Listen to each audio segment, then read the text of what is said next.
ఈ వీడియోలో నా F1 visa interview questions and answers చెప్తాను. నన్ను ఏమేం క్వశ్చన్స్ అడిగారు, సో నేను వాటికి ఎలా ఆన్సర్ చేశాను అనేది ఈ వీడియోలో ఉంటుంది. ముందే చెప్తున్నా, నేను చెప్పిన ఆన్సర్స్ ఎగ్జాక్ట్గా ఫాలో అవ్వకండి. సో నా ఆన్సర్స్ నేను నా స్ట్రెంత్కి తగ్గ ప్రిపేర్ అయ్యి చెప్పాను. ఈ ఆన్సర్స్ జస్ట్ మీకు ఒక ఎగ్జాంపుల్ లాగా తీసుకోండి. సో మీరు మీ స్ట్రెంత్ తగ్గ ప్రిపేర్ అయ్యి చెప్పండి. Okay, let's begin. First question, అతను నేను నా I-20 వీసా ఆఫీసర్కి నా I-20 అండ్ పాస్పోర్ట్ పాస్ చేశాను. సో అతను I-20 చూసి నా కాలేజ్ నేమ్ చదివాడు. నేను వెళ్ళే college North Eastern University. So అతను నార్త్ ఈస్టర్న్ యూనివర్సిటీ అన్నాడు. నేను దానికి ఎలా ఆన్సర్ ఇచ్చారంటే, yes officer, I'm going to North Eastern University to pursue my masters in informatics అని చెప్పాను. యా ఓకే అన్నాడు. ఇక్కడ నేను చేసింది ఏంద్రా అంటే, అతను అడిగిన క్వశ్చన్కి జస్ట్ సింపుల్గా అయితే ఆన్సర్ చేయలేదు. ఎస్ ఆఫీసర్ అంటే అయిపోతుంది. సో అతను కాలేజ్ పేరు చదివాడు కాబట్టి ఎస్ ఆఫీసర్ అంటే అక్కడికి ఆన్సర్ కంప్లీట్ అయిపోద్ది. కానీ నేనేం చేశాను, yes officer, I'm going to North Eastern University to pursue my masters informatics అని చెప్పి అతను ఒక క్లారిటీ ఇచ్చాను. సో అది ఒక సెటిల్ ఆన్సర్ అనమాట. సో మీరు కూడా ఆన్సర్ని కంప్లీట్గా చెప్పేదానికి ట్రై చేయండి. Okay, second question, when did you passed అని అడిగాడు. Officer, I passed recently 2024 April అని చెప్పాను.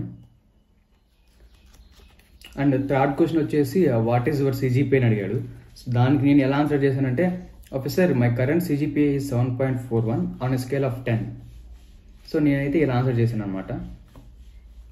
ఇక్కడ కూడా నేను ఒక కంప్లీట్ ఆన్సర్ అనేది ఇచ్చాను. సో నా CGPAతో పాటు అది ఎంత ఏ స్కేల్ వరకు ఉంటుందని కూడా చెప్పాను. సో మీరు కూడా ఒక కంప్లీట్ ఆన్సర్ ఇవ్వండి. స్టార్టింగ్ 3 క్వశ్చన్స్ బేసిక్ క్వశ్చన్స్ అడిగాడు. నార్త్ ఈస్టర్న్ యూనివర్సిటీ, ఎప్పుడు పాస్ అయ్యారు, CGPA అడిగారు. So fourth question important question అడిగారు అనమాట. నేను తీసుకోబోయే కోర్స్ వచ్చేసి informatics. So you are choosing informatics right, why this course అని అడిగాడు. సో ఇది మెయిన్ క్వశ్చన్. దీనికి నేను ఎలా ఆన్సర్ చేశానంటే, officer, during my time at GITAM university I have been introduced to many data related courses and cloud computing courses like database management systems, big data and data mining, which caught my interest very well.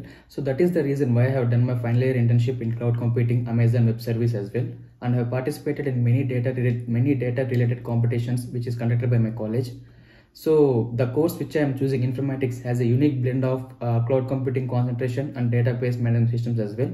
So that is the reason why I am choosing this course, which perfectly suits my interest.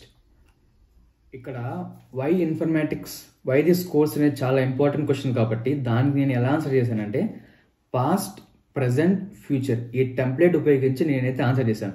So మీరు గమనిస్తే నా answer past, నా answer బాగా గమనించండి. At my time at GITAM university అంటే past. So నా పాస్ట్లో నాకు కోర్సెస్ అనేవి చాలా ఇంట్రడ్యూస్ అయ్యాయి. సో వాటి వల్ల నాకు చాలా ఇంట్రెస్ట్ పెరిగింది ఆ కోర్సెస్ పైన. ప్రజెంట్, సో నేను అందుకే ఆ కోర్సెస్ పైన నా ఇంటర్న్షిప్ చేశాను అండ్ నా కాంపిటీషన్స్ కూడా పార్టిసిపేట్ చేశాను ప్రజెంట్. సో నేను తీసుకోబోయే కోర్స్ ఫ్యూచర్లో which is perfectly suits my interest. So నాకు క్లౌడ్ కంప్యూటింగ్, డేటాబేస్ మీద చాలా ఇంట్రెస్ట్ ఉంది కాబట్టి, సో ఫ్యూచర్లో నాకు హెల్ప్ అవుద్ది కాబట్టి నేను ఈ కోర్స్ని చూస్ చేసుకుంటున్నాను. సో అని ఈ టెంప్లెట్ ఉపయోగించి అతనికి క్లారిటీగా ఫుల్ ఇన్ఫర్మేషన్ అనేది ఇచ్చాను. సో మీరు కూడా ఇలాగే ఆన్సర్ చేయండి. ఇలాగే అంటే ఇలా ఆన్సర్ చేయమని కాదు. సో మీ స్ట్రెంత్ తగ్గ మీరు ఈ టెంప్లెట్ ఉపయోగించి ఆన్సర్ చేయండి, బాగుంటుంది. సో ఇక ఆ క్వశ్చన్ తర్వాత officer went to financial document questions. Fifth question, how are you funding your education? Officer, I have secured my education loan from Union Bank up to so and so rupees, and my father's savings account is up to so and so rupees, which is equivalent to some amount of dollars, so which is sufficient for my education. So మనకు financial అనేది చాలా important కాబట్టి ఇక్కడ నేను చాలా క్లారిటీగా, officer, నేను bank నుంచి ఎంత లోన్ సెక్యూర్ చేసుకున్నాను అండ్ మా ఫాదర్ అకౌంట్లో ఎంత అమౌంట్ సేవింగ్స్ అకౌంట్లో ఉంది. సో నేను ఈ టోటల్ ఇండియన్ రూపీస్ని అతనికి డాలర్స్లో కన్వర్ట్ చేసి డాలర్స్లో కూడా చెప్పాను. సో ఇదంతా చెప్పిన తర్వాత which is sufficient for my education officer, దానికి క్లారిటీ ఇచ్చాను. సో మీరు కూడా ఇలాగే ఆన్సర్ చేయండి ఒక క్లారిటీతో.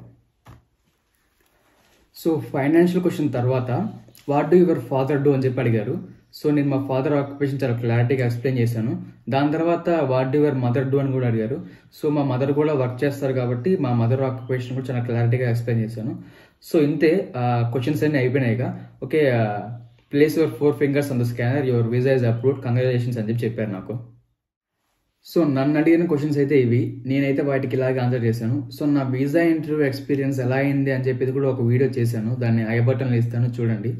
సో మీకు కనుక ఎటువంటి క్వశ్చన్స్ అడుగుతారు, వాటికి ఇంకా ఎలా ఆన్సర్ చేయాలని డౌట్స్ ఉంటే కామెంట్ చేయండి. సో నేను ఏ టైప్ ఆఫ్ క్వశ్చన్స్ అడుగుతారు, basic questions, important questions, general questions అన్నీ కూడా నెక్స్ట్ వీడియో చేస్తాను. వీడియో కనుక నచ్చితే, కొంచెం ఇన్ఫర్మేటివ్గా అనిపిస్తే సబ్స్క్రైబ్ చేసుకోండి. సో ఇక మంచి వీడియోస్తో నెక్స్ట్ కలుద్దాం.